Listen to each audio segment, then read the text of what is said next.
Hey everybody, this is going to be my video about the Batman vs Superman trailer 2 trailer that was released last night.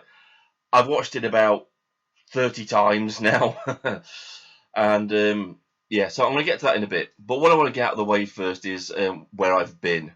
I've not been making too many videos lately. It's summertime here in the UK.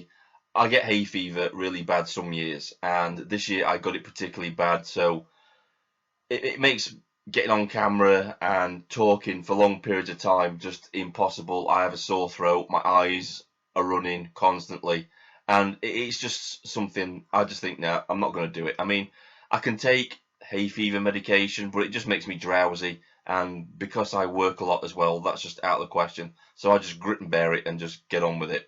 So that's why I haven't been making too many videos lately. I just I was too ill to do it, and that type of thing. Another reason is that I was like having second thoughts about whether I was going to actually continue this channel or whatever. I've been watching a lot of the trailer reviews and the movie reviews and that kind of thing, and this is just my opinion. I can understand people wanting to make money from their YouTube channel. I've got no problems with that. If that's what they want to do, that's fair enough by me. But it just seems that a lot of these people are just too commercial for my liking. I like the raw, gritty people that just give you their honest opinion, and they're not just saying their opinion because they're affiliated with a certain type of network on YouTube or that sort of thing. And I feel like, sometimes you watch these reaction videos and there's people constantly trying to push things in your face, trying to sell you stuff at the same time as well because they're sponsored by certain companies. And I'm just not into that shit. I'm really not. I don't like that. I'd rather just have a person. That's why mainly recently I've been watching the much smaller channels, not so much the bigger channels, because I think the smaller channels, that they're more of my style type of people.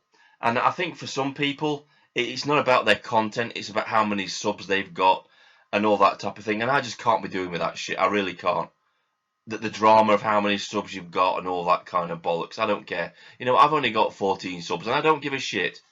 You know, if I've got an audience of 14 people, that's great because I like talking about sci-fi. It's my number one passion. And so long as I've got a few people that will listen to me, even if I had no people listening to me, I'd still probably make videos about sci-fi, talking about the things that I enjoy. And there's a lot of stuff coming up that I want to talk about. I went to watch Jurassic Park a few weeks ago, and I haven't done a review for that yet because I was just, my eyes were constantly watering, my nose was stuffed, and you wouldn't have heard me because my voice was rough because of the hay fever. So that's why that didn't happen. I'm going to be doing that in a few days too. And what I'm watching, we've got Ant-Man coming up. Can't wait to watch that. We've got Fantastic Four and that type of thing. And that's another thing about this channel. I'm not going to be watching films just for the sake of watching films because people want me to watch them. I only watch the films that I am interested in or want to watch because then you get an honest opinion. If I go to a film that I don't really want to watch or I'm not interested in, then you're not going to get a very good opinion of that film because I'm not interested in it. I think to give a solid kind of reaction to a movie or a review, you've got to be into that film. And the genre that I'm into is sci-fi, horror, fantasy, that type of thing. I do occasionally watch a biography type film, that sort of thing. But sci-fi, horror, fantasy, that's my main thing. That's my thing that I love to talk about. So now I've got that out of the way. There's just one more thing. I've seen a lot of people talking about the new Batman film that's called, well, the Batman vs Superman film, and indeed the new DC universe that they're creating. And a lot of people are making the comparison between this new Zack Snyder set of movies to the Nolan Batman trilogy. Now, I wasn't a big fan of the last of the Batman films, Dark Knight Rises. I didn't like that at all. I liked The Dark Knight. I thought it was an amazing film, and I loved Batman Begins. So I know I've said in past videos that I wasn't keen on the Nolan trilogy. It's not so much the trilogy, it was the last movie in that series that I didn't really like that much. Now getting back onto topic. To me, the Nolan trilogy is a completely different universe to this. It's a completely different universe to the Schneider universe of Batman. The Nolan universe was more realistic. It's if Batman was around today in our world, that is how he would be if he existed in this world of reality. Schneider's Batman, he's from a universe of magic and of Superman and that type of thing, where people have superpowers. So he's more of the comic book type Batman than the Nolan one. And I've seen this criticism as well, saying, "Oh well, the Schneider Batman is too comic booky." And I always scratch my head at that. It's one of those criticisms that really annoys me, because if you look here, right, this is where Batman came from. He came from a fucking comic book. So when you say he's too comic booky, then, when your source material is a character from a fucking comic book, then yes, it's going to be comic booky, because that's the nature of the character. And I think that Schneider's Batman, I think Ben Affleck looks fucking amazing as Batman. And I don't care what people say. I do. I think he looks fucking amazing. And the people that keep going back to fucking Daredevil, that was nearly fucking 14 years ago that Ben Affleck played fucking Daredevil. It's not a comparison. Not at all. You're basing his performance from, sorry, I think it's about 10 years ago actually, from 10 years ago to how he's playing Batman now. I think Ben Affleck has grown as an actor. I think he's a lot more better of an actor now than he was with the Daredevil, even though I don't think that Daredevil was particularly that bad.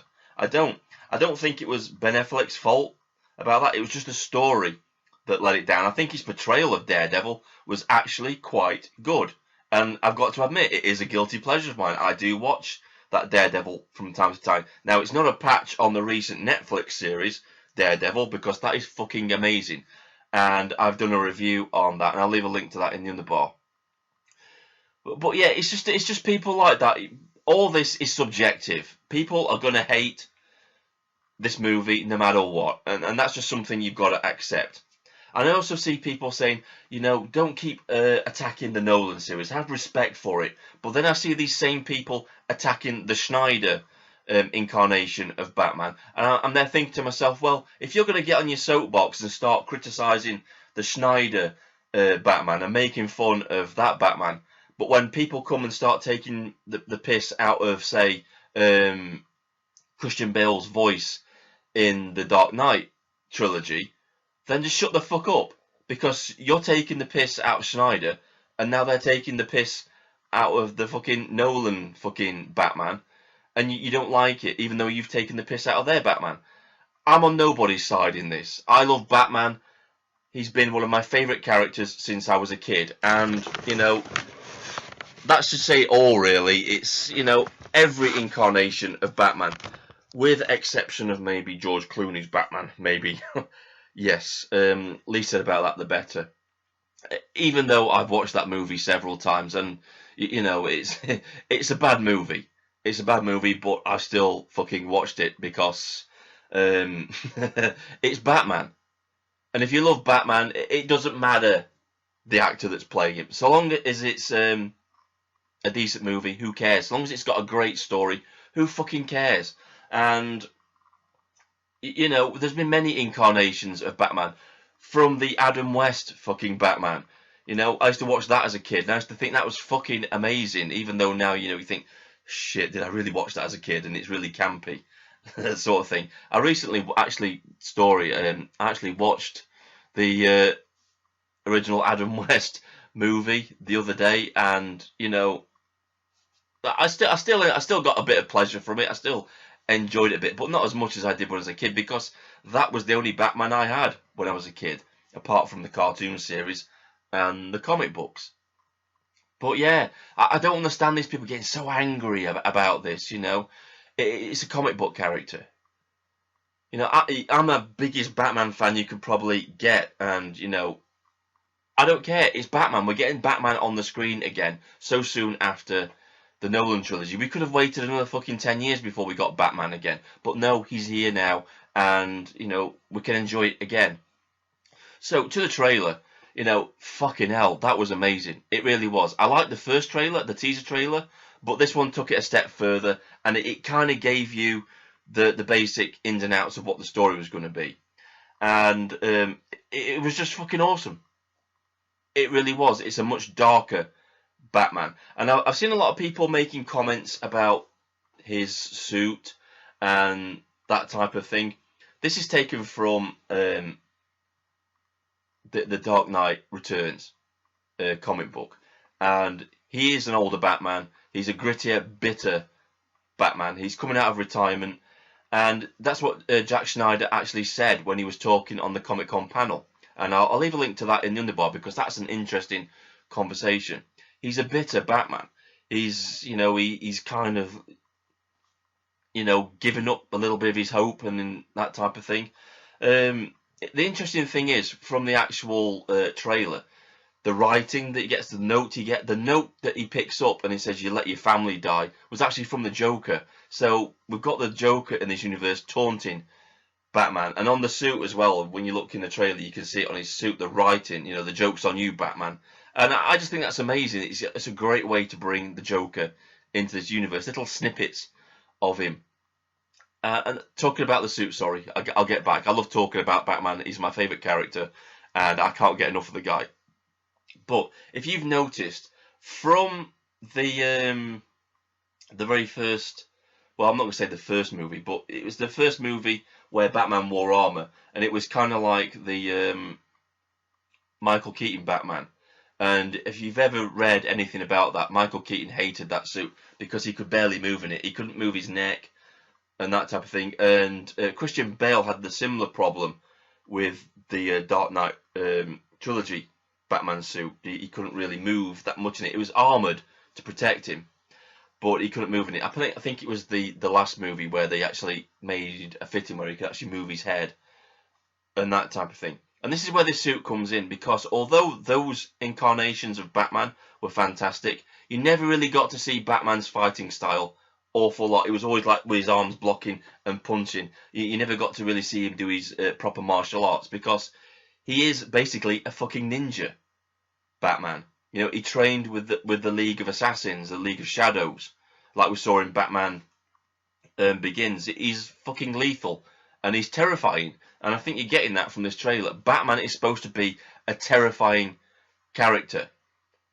And like I said, you get that from this trailer. And so when you see him fighting in I think it looks like the desert, with those soldiers that have got the Superman emblem on there, that's what it's all about. They really wanted to show off his fighting style this time. And I think that's brilliant. I do, because we've never seen that before. We've never seen Batman kicking ass as Batman fucking should. We saw it a little bit in the Nolan trilogy, but not as much as I would have liked in that respect.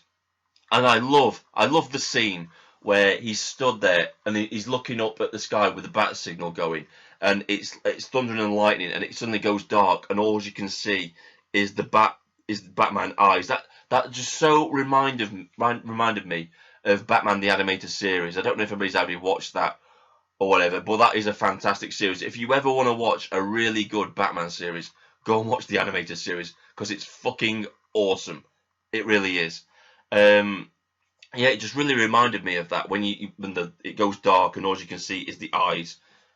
So it just brought me back to my childhood watching the Batman animated series. It really did. And the odd thing is, right, we're seeing that Superman kneeling before Lex Luthor. And I think it's got something to do with the kryptonite, because it looks like Superman is actually being controlled by Lex Luthor. And this could be what the whole movie's about. Maybe, you know, they've got the body of Zod and they've got his DNA, and maybe they found a way of controlling Superman. And that's why Batman and Superman end up fighting. I could be wrong. This is just speculation. But it brought up some interesting things there. Or maybe they clone Superman and there's an evil version of Superman because they've cloned him and that type of thing. Who knows? I know a lot of people have been complaining about the Lex Luthor and the fact his hair. You know, I think that's a wig. I think the hair he's got on there, I think that's definitely a wig, and because he's renowned for having his wigs, because he's really self-conscious about his baldness and that type of thing. And I think this new take on Lex Luthor is refreshing, really. If you watch the actual Comic-Con panel about Batman versus Superman, you'll hear I forget his name, Eisenberg. You'll hear him talking about the characters. This version of Lex Luthor is a much more grounded character rather than the comic book versions that we've seen in the past with I forget his name now. I'll put it on the screen when I'm editing this video. The Kevin Spacey Lex Luthor was definitely comic booky. I've mentioned it before. The bit where he goes kryptonite in on the Kryptonian continents that he's creating, that was wow, you know. But yeah, you know, it's good to see them, you know, another take on Lex Luthor. It's another take on Batman, and it's another take on Superman. There are going to be those people that just aren't going to enjoy this movie whatsoever because they've already made their mind up that they're not going to enjoy it. And any flaw they see in the movie, they're going to pick up on it. And that's okay because, like I said, this is all subjective. You know, everybody has a different opinion on everything. There are going to be people that agree. There are going to be people that disagree. I don't agree with people going around giving death threats. Yeah, believe it or not, people have actually been issuing death threats to people because they've been hating on the new Batman movie. I don't agree with that. That's just completely out of order, and you know, we don't need that. We're Batman fans. You know, we don't do that sort of thing. You know, there's no need for it. There really isn't. Everybody's entitled to their opinion, whether you disagree with it or not. And the best way to deal with these sort of people is to offer up your opinion and, you know, point out why you're going to enjoy this Batman movie. You know, like I've said, I enjoy Batman. He's one of my favourite characters. He really is. And I love this trailer. It was fucking amazing. So, yeah, I'm going to end this because my throat's coming back on again. Fantastic trailer. Improvement on the first one, even though I love the first one. And I can't wait to watch it next year. I think it comes out in March next year. Really, really looking forward to this movie now. Can't wait.